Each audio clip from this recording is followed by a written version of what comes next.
Bueno, seguimos con la clase hoy, 22 de julio 2020.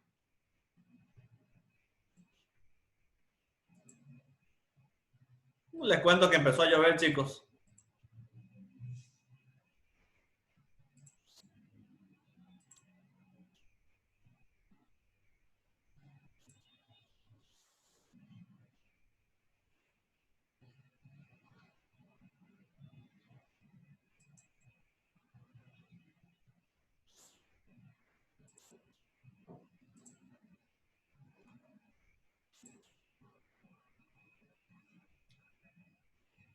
Entonces, hablábamos,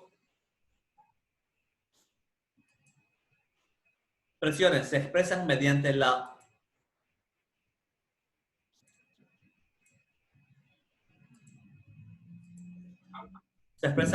ocupación o explotación humana del ambiente y de los recursos naturales. Se generan por todos los sectores de actividades económicas, incluyendo la minería, la producción de energía, manufactura, industria de servicios, turismo, obviamente, transporte, agricultura, silvicultura, hogares en respuesta a las presiones del estado del ambiente. Esto absolutamente es modificado, cambia siempre. El estado del ambiente se expresa en términos en la frecuencia o magnitud de los peligros, ya sean naturales, la disponibilidad y la calidad de los recursos, ya, de los recursos naturales y los niveles de contaminación ambiental. Ejemplos como ser cual, pérdida de hábitat, contaminación del aire, contaminación del agua y la pérdida de la biodiversidad que tenemos en el ambiente, que cada uno vive. Aquí en Santa Cruz tenemos una biodiversidad bastante. Tenemos mucha flora, mucha fauna, que es lo que realmente mueve a la producción para un buen desarrollo de la zona y de la ciudad en sí.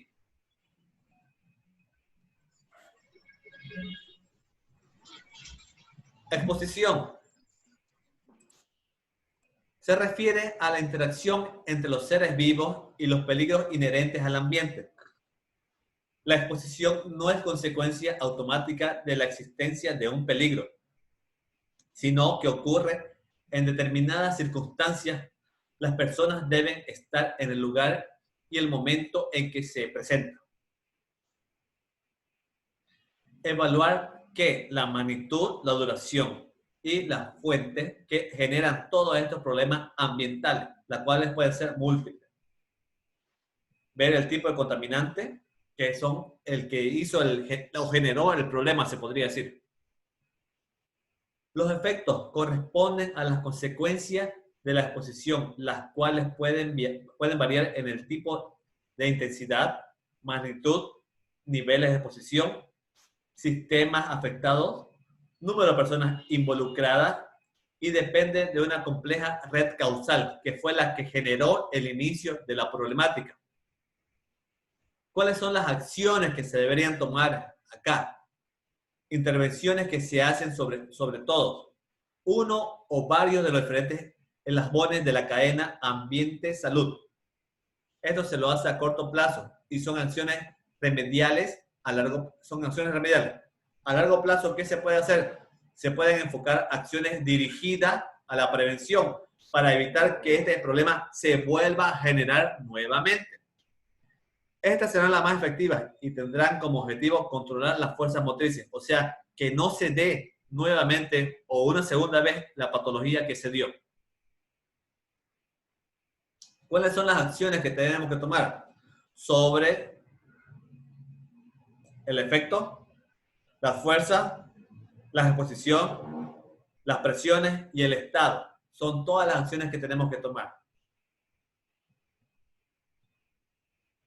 Los trabajadores, diversos sectores, la salud, ¿ya? Todo esto, tanto los trabajadores, la comunidad, el gobierno, la producción y la salud, son acciones que abarcan diversos sectores, ¿ya?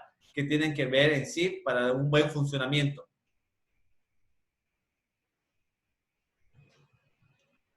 Contempla un enfoque holístico que trata de adecuar dos propósitos. Uno, que el ser humano se encuentra al centro de nuestras preocupaciones sobre el desarrollo y que esto se logre asegurando la sustentabilidad de los ecosistemas que habitamos. Esto lo dice Forget Level en el año 2001. Enfoque ecosistémico. Es un enfoque interdisciplinario e intersocial que es una herramienta muy adecuada ¿para qué? Para estudiar la degradación de los ecosistemas, para ver cómo van variando y cómo van cambiando ecosistemas, ya sea en pro o en contra de la salud ambiental. Permite buscar soluciones que garanticen al mismo tiempo la salud de las comunidades y la salud de los ecosistemas. Busca un balance, ya un balance entre la salud humana, la ecología y el bienestar socioambiental. ¿Para qué? Para que ambos, me refiero a la salud humana y la ecología, podamos coexistir mutuamente y este bienestar socioambiental sea productivo para ambas partes, tanto para la persona como para el medio ambiente, la naturaleza en sí. Interacción, ser humano-ambiente y salud humana, que es salud del ecosistema. ¿Por qué se priva de su infancia a millones de niños y niñas? Chicos, muchas gracias por escucharme. Les agradezco. Eso fue todo lo que vamos a pasar el día de hoy, 22 de julio, en la clase de enfoque de sistema y salud. Así que les agradezco y en unos minutos más les envío toda la clase y todas las diapositivas que hemos visto el día de hoy. ¿Ok? Gracias. Ya, gracias, doctor. Muchas gracias a ustedes por escucharme. Que tengan buen día. Igualmente. Gracias.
¿Qué tal? ¿Cómo les va? Bienvenidos a nuestro Rincón Saludable. Vamos a desarrollar un tema muy actual que tiene que ver entre el clima y las enfermedades alérgicas y respiratorias. Ustedes saben que toda esta cuestión climática desde hace rato que viene impactando en la salud, en particular en la parte respiratoria.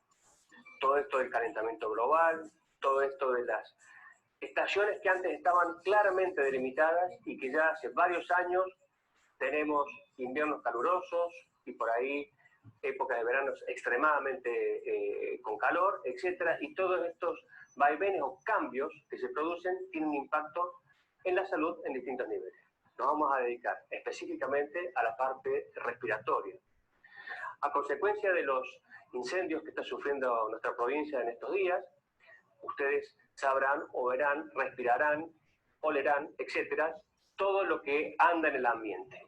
Normalmente, sacando la situación esta que estoy planteando, en la normalidad, sin incendios de por medio, hay una carga de partículas normal que aquellos pacientes con patologías respiratorias crónicas como asma, EPOC, fibrosis, aquellos pacientes con hiperreactividad bronquial, aquellos pacientes alérgicos, etcétera, normalmente deben estar medicados para evitar que esa carga que anda en el aire de partículas pueda producir descompensaciones respiratorias.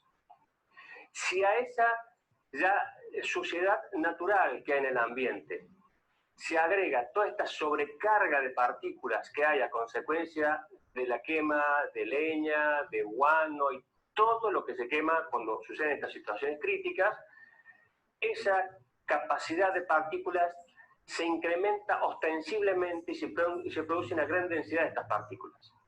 Que en pacientes con patologías ya preestablecidas, como hablábamos recién, asma, EPOC, pacientes alérgicos, pacientes con fibrosis, pacientes con patologías crónicas importantes desde el punto de vista respiratorio, tabaquistas, el pulmón, el organismo no alcanza a cumplir su función de filtro por esa sobrecarga de partículas en el ambiente y lo que se produce es una exacerbación, un aumento, una recaída de las patologías respiratorias crónicas para aquellos pacientes que la padecen o nuevos procesos reactivos en aquellos pacientes predispuestos y que ante estas circunstancias pueden gatillar accesos de broncoespasmo, tos, rinitis, conjuntivitis, etcétera, que son simplemente expresión de hiperreactividad e irritación. Si es a nivel de la conjuntiva del ojo, será una conjuntivitis, si es a nivel bronquial, una bronquitis, con el broncoespasmo consiguiente y la exacerbación y la descompensación. Los pacientes crónicos que ya tienen su patología resuelta en cuanto al diagnóstico y el tratamiento, en la gran mayoría de los casos, los pacientes ya tienen ante estas situaciones su esquema de rescate, como así se lo llama, para saber que tienen que incrementar tal o cual medicamento, incrementar las nebulizaciones, etcétera, etcétera. Y con eso, esos pacientes que ya se conocen, salen de estos cuadros, de estas exacerbaciones y lo controlan. Sí, usted debe estar atento a que, a pesar de que usted aplica esas terapias de rescate y no mejora en las 24 o 48 horas, debe consultar con su médico de cabecera o debe consultar con el especialista a los fines de revalorar la terapéutica para que usted no caiga en un cuadro respiratorio descompensado importante que puede, en algunas circunstancias, cuando se deja pasar mucho tiempo, a llevar a internaciones con cuadros complicados, con intubaciones, etcétera, etcétera. No hay que llegar a esa situación y hay que hacer la consulta temprana cuando esa terapia de rescate no funciona.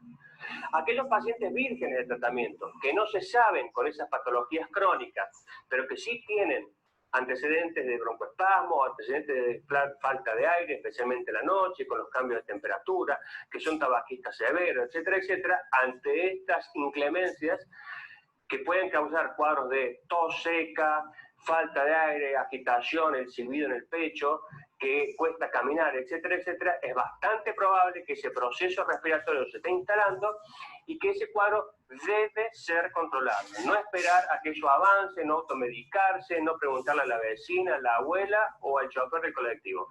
Vaya al médico porque esas patologías pueden controlarse, usted puede hacer una vida normal y saber si usted necesita una medicación permanente o una medicación de rescate, según el caso y según lo que le puedan hacer como diagnóstico potencial. Redondeando, es muy importante la consulta temprana. Es muy importante la consulta temprana y en esta situación piense que lo mejor que usted puede hacer es salir de este cuadro. Y para eso, con medidas sencillas y una consulta extremadamente temprana, usted puede solucionar ese problema y evitar males mayores con internaciones o neumonía, incluso hasta terminar una terapia intensiva. Porque esto sí es lo que pasa. Entonces, este es el impacto de toda esta situación climática que nos toca vivir. Uno acá ve en el consultorio de los colegas especialistas en la parte respiratoria que los tienen llenos, a todos tosiendo, con los ojos llorosos, con agüita en la nariz, con falta de aire, etcétera, etcétera. ¿A consecuencia de qué? De esto que yo les estoy explicando. Ustedes sabrán que estamos todavía en invierno y ya está todo florecido, la polinización está al máximo, con lo cual a las partículas de la quemación se agregan todas estas situaciones que en la época de primavera, con el cambio estacional, como era antes, bien delimitado, bueno, se agregan mucho más sustancias potencialmente alergénicas y reactivas para la cuestión respiratoria. ¿Está bien? Entonces, muy importante.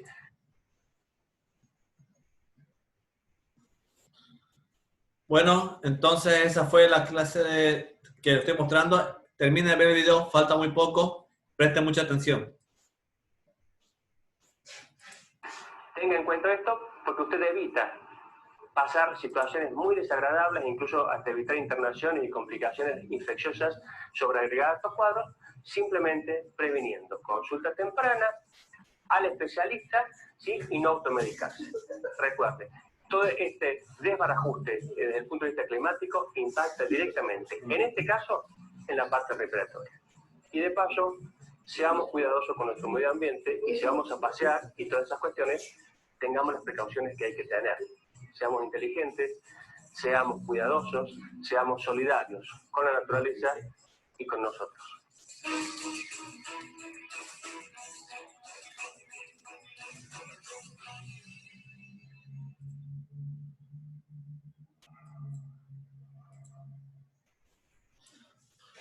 Bueno, jóvenes, entonces, espero que les haya gustado la clase. Mañana volvemos y nos reencontramos a la 1:30 y gracias por escucharme, gracias por prestarme atención. Que tengan buen día y listo. Bendiciones para todos. Cuídense, chicos. Hasta luego.